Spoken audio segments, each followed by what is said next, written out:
बहुत बार ठाकुर जी बरसाने जा चुके हैं। एक बार ठाकुर जी श्यामा सखी बन के गए। कैसी सखी?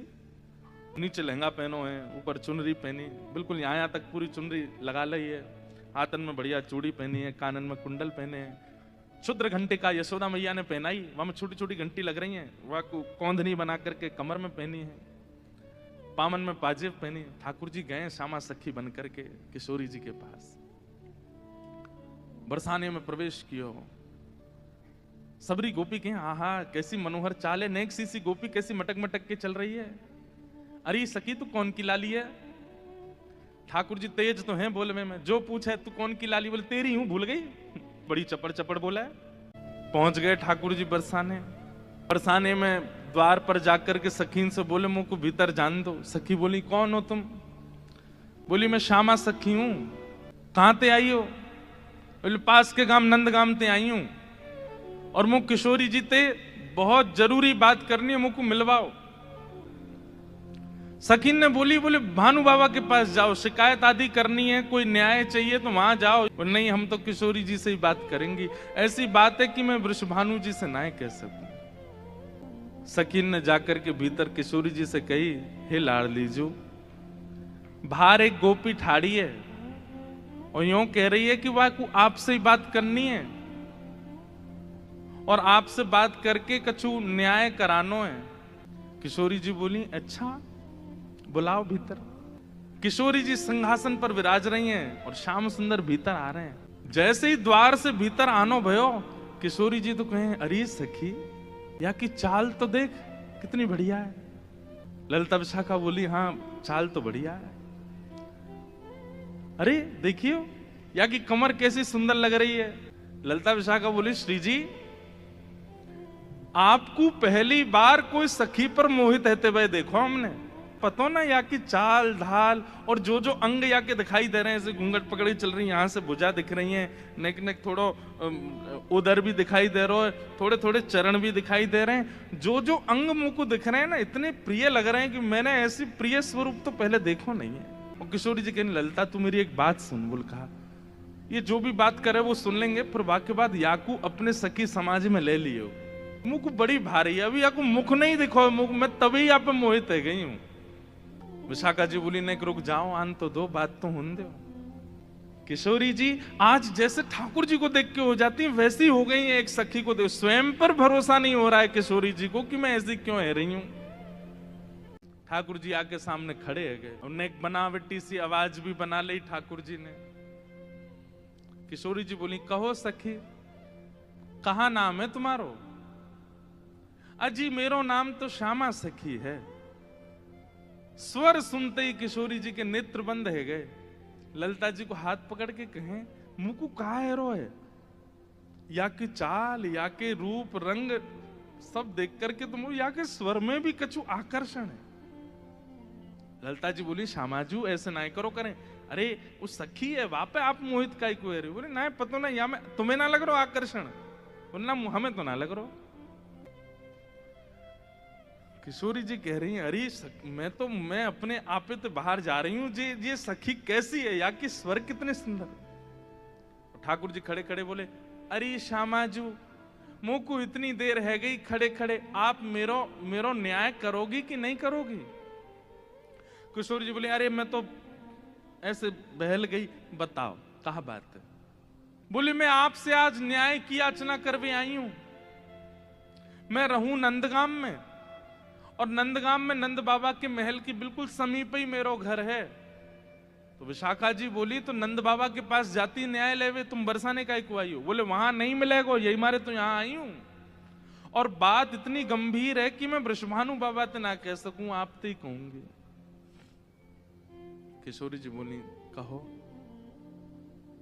श्यामा सखी रोने लगी कहां बताऊं, कैसे मोहते कहूं, मुझ को तो लज्जा आ रही है बतावे में। श्री जी बोली ऐसे मत करो, बताओ बताओ कहा बात है। बोले कल परसों में दही बेकवे के कायजे जाई रही, इतने में मार्ग में श्याम सुंदर आए गए। किशोरी जी थोड़ी सहम गई, श्याम सुंदर? बोला हाँ। अरे तुमने उनको बड़ी प्रशंसा सुनी है, उनकी बड़ी महिमा सुनी है, पर तुम उनके अंदर की ना जानो। वे बड़े छलिया हैं, बड़े कपटी हैं। किशोरी जी बोली कहा कियो श्याम सुंदर ने, अरे मेरो मार्ग रोक्यो।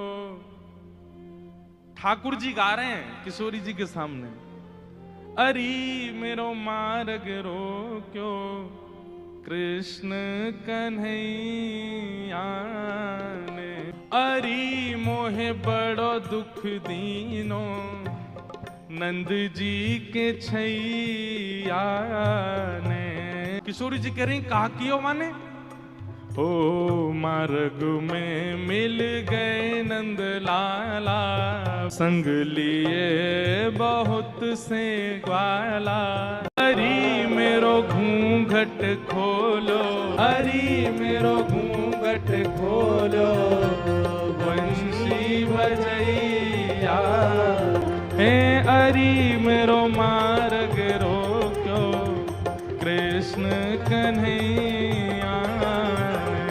हाँ हाँ अरे मोहे बड़ो दुख दीनो कन्हैया कन्हैया। हे श्यामाजू मैं कैसे बताऊं आपको, मैं तो मटकी भर के जा रही बेक बेके का जे मार्ग में मिल गए। ठाकुर जी स्वयं ही अपनी शिकायत कर रहे हैं ये जानने के लिए कि श्री जी क्या कहेंगे। रोक लियो मेरो मार्ग, और मार्ग रोक के बोले मुझको कर दो। ठाकुर जी ने जगह जगह ब्रज में नाकाबंदी लगा रखी है अपनी जबरदस्ती की, और जैसे इनको पता चले कि कोई सखी मथुरा को जा रही है तो वही मार्ग पर चले जाएं और जाए करके सब सखान के संग बैठ जाएं और आवे वाली सखीन तक कहें हमें कर दे के जाओ, जे मार्ग हमारे परदादा ने बनवायो है, ये मार्ग हतो ना हो, हमारे दादा परदादा ने ये मार्ग बनवायो, ये हमारे यहाँ मार्ग को कर लेने को अधिकार हमारो, कर दो। गोपी के कहा कर चाहिए, बोले मटकी सब नीचे धर दो, हमारो जितनो मन होगो हम ले लेंगे, बच्ची कुचे तुम मथुरा ले जाइयो, ये करे। अब मटकी नीचे धर के अगर कोई गोपी कह दे कि लाला तो जितनो हो पाले, ठाकुर जी छोड़ेंगे वहां में? स्वयं पाले लेकिन स्वयं को पेट तो नेक सो फिर ग्वालान ने पवा में गोपी के अब तो है दे दो, अरे अभी हमारे और भी ग्वाला हैं। बोले फिर कौन नाम है? बोले मरकान भोक्षण विभजति सचेन नात्रिभांडम भिनत्ति। फिर बंदरों को कू कू करके ठाकुर जी आवाज करते हैं, खूब सारे बंदर आ जाते हैं, फिर उनको बांटते हैं। वाक बाद गोपी के सब्र मक्खन तो खत्म है, क्यों मटकी है तो छोड़ दो। ठाकुर जी बोले मजो नहीं आयो, जब तक यहाँ मटकी की आवाज नहीं आवेगी नात्रिभांडम भिनत्ति, डंडा ते वह मटकी फोड़े। फिर कहें गोपी मक्खन तेरो बासो नेक्सस, दोबारा लेके आइयो, ऐसो करे तुम्हारो ये कन्हैया, कौन कर देगो या को? अरे राजी राजी नेक कर ले ले तो बात ठीक भी है, ये तो मटकिन ने फोड़ दे, सबन ने खवाए दे, लेकिन मेरे संग तो बहुत बुरा कियो। किशोरी जी बोली कहा कियो? बोले मेरो घूंघट उठा लियो, मेरी चुनरी खींच ली, मेरा हाथ मरोड़ दियो, और माखन की जो पटकी मटकी मेरी बाह पकड़ के झटकी, अरे मेरी चूड़ी चटकी। ठाकुर जी किशोरी जी के सामने खड़े हैं और किशोरी जी तो कह रहे हैं अरे मेरे संग तो बहुत बुरा कियो। किशोरी जी कहें अरे ललता या कुछ संभालो, अच्छा इतनो ही कियो और तो कछु ना कियो? अरे कहाँ बताऊं और कहा कियो? बोले और कहा कियो? पकड़ूं तो मेरे हाथ ना आवे, मुंह को इतनो डुलावे, सब मेरी मटकी फोड़ दे, मेरी चुनरी खींच दे, हाथ मरोड़ दे, चूरी ने तोड़ दे, और मैं पकड़ में जाऊं तो जन कौन कौन सी गलीन में भाग जाए, हाथ ही ना आवे मेरे। कौन? धेनु चरैया ने। लेकिन श्री जी मेरी एक बात सुनो। बोले कहा मैं तो चाहूं भी ना हूं कि वो मेरे पकड़ में आवे, क्यों? बिना पकड़ के इतना उधम मचावे, पकड़ लूंगी तो जन कहा करेगो। अरे मुहे कौन सतावे, नाग नथैया ने, अरे मुहे बड़ो दुख दीनो यशोदा के छैया। ऐसो कष्ट दे मुंह को, मैं कहा बताऊं आपको। श्री जी थोड़ी घबरा सी गई। अच्छा श्री जी को यह है कि अकेले में मुंह से कन्हैया की बुराई कर ले तो मैं सह भी लूं, ये ललिता विशाखा के बीच में काई को बोल रही है, ये तो वैसे ही उनते चिड़ी रहे इतनो। इनके सामने क्यों कह रही है? श्री जी कह रही हैं, अरे तू चिंता मत करे, श्याम सुंदर को हृदय कारो नहीं है, वो बस स्वरूप ते नेक कार्य से लगे, वो नेक अपनी लीलान में थोड़े से ऐसे चटक मटक से हैं, बाकी हृदय से ऐसे नहीं है। तो ठाकुर जी तो सुनने आए हैं ना कि मेरे बारे में कैसे विचार हैं श्री जी के। अच्छा, आप बड़ी हृदय की जानो उनकी। ठाकुर जी कह रहे हैं, आप बड़ो पता हो उनके हृदय को। श्री जी बोली, मतलब ऐसा तो मुझे ना पता हो, लेकिन हाँ जितनों मैंने सुनो है, जितनों मैंने जानो है, वहां से मेरा अंदाजो ऐसा है कि वो हृदय ते ऐसे नहीं है, वो तो बस एक लीला करें। ठाकुर जी बोले, अरे श्यामाजू तुम कहा जानो, जाको रंग कारो होवे ना, जो भीतर ते अत्यंत कारो है जाए, वाको रंग भी कारो है जाए। अब तो ठाकुर जी ऐसी ऐसी बुराई करने लगे अपनी ही कि श्री जी को ने क्रोध आवे। और फिर इनके हृदय के भाव सुनूं मैं। जाको हृदय बड़ो कारो रे ना, वाको रंग भी कारो है जाए। ये श्याम सुंदर केवल लीला नहीं करे, ये हृदय तो ही ऐसे हैं। मुझे तो ऐसा लगे जैसे जैसे आपने भौंराव देखो है ना श्री जी, वो एक पुष्प पे बैठे है, वाको रस ले, फिर दूसरे पुष्प पे चलो जाए, वाको रस ले। और देखो भौंराव भी कारो रे और एक कन्हैया भी कारो, जो एक को कभी नहीं रह सके, ये तो सबको है। कमर भी टेढ़ी, चाल भी टेढ़ी, मुख भी टेढ़ी। और मुझे तो ऐसा लगे यशोदा मैया गोरी, नंद बाबा गोरे जी, इनको छोड़ा ना है जी कहीं औरते आयो है। ठाकुर जी बड़ी बड़ी बुराई करने लगे अपनी ही किशोरी जी के सामने।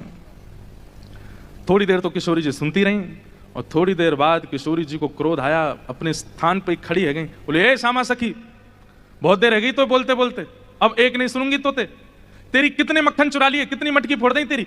अरे ललता लेके आ, भीतर तो याकू दे दे। यहां आ गई है रोवे के काजे, श्याम सुंदर की बुराई कर रही है, यहां पे खड़े है कि तू कहां जाने, वो कौन है?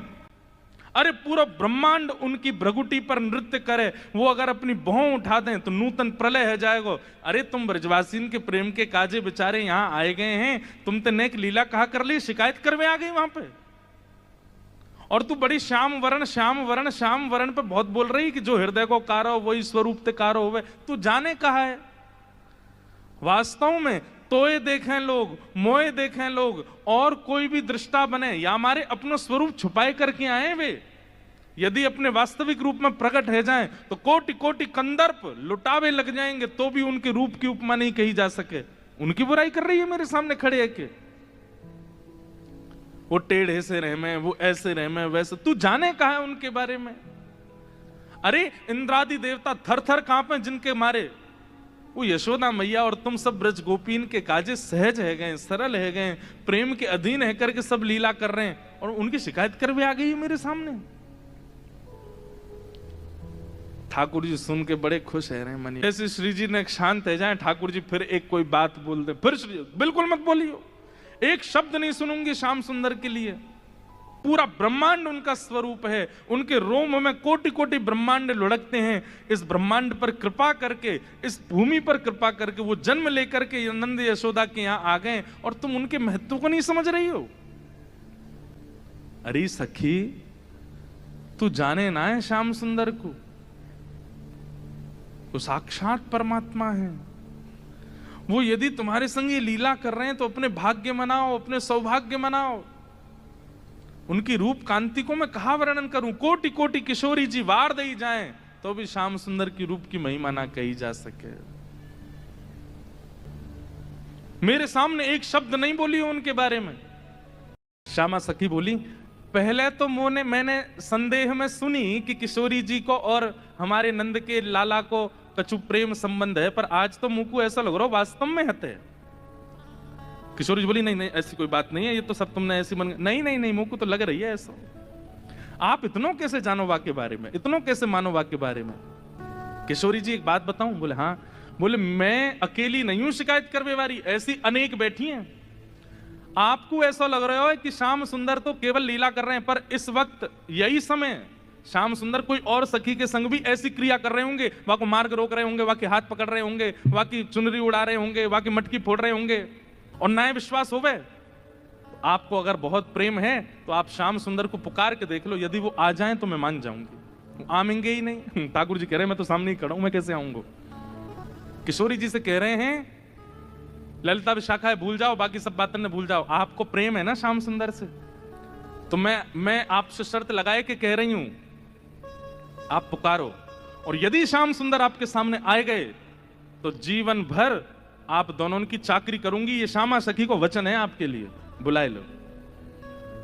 किशोरी जी बोली, देख मोते मत बोले, मैं जानू, मुझको प्रबल विश्वास है कि श्याम सुंदर आ जाएंगे। मैं बस टेर लगाऊंगी और दौड़े दौड़े आवेंगे। श्यामा सखी बोली आज है जाए ना, बुलाए के देख लो आ जाए कि नहीं। किशोरी जी तुरंत नेत्र बंद करके बैठी और जैसे ही अपने प्रियतम का स्मरण किया है। बात यह है कि जैसे ही नेत्र बंद किए हैं किशोरी जी ने और स्मरण करना प्रारंभ किया, कहां है श्याम सुंदर, कहां है मेरे प्राणनाथ, कहां है मेरे जीवन धन। तो जैसे किशोरी जी ने नेत्र बंद करके स्मरण कियो तो किशोरी जी पूरे ब्रजमंडल में भ्रमण कर आई, लेकिन ठाकुर जी नहीं मिले। किशोरी जी बोली आज श्याम सुंदर गए कहां, आज मेरे प्राणनाथ गए कहां। और ध्यान लगा करके देखो, श्याम सुंदर किसी गिरी कुंज में तो नहीं बैठे, कहीं यमुना तट पे तो नहीं बैठे, कहीं दूर तो नहीं चले गए, दिख क्यों नहीं रहे हैं। और तभी किशोरी जी को ढूंढते ढूंढते ढूंढते दिखाई दियो बरसानो भवन। किशोरी जी कह रही है बरसानो भवन क्यों दिख रहा है।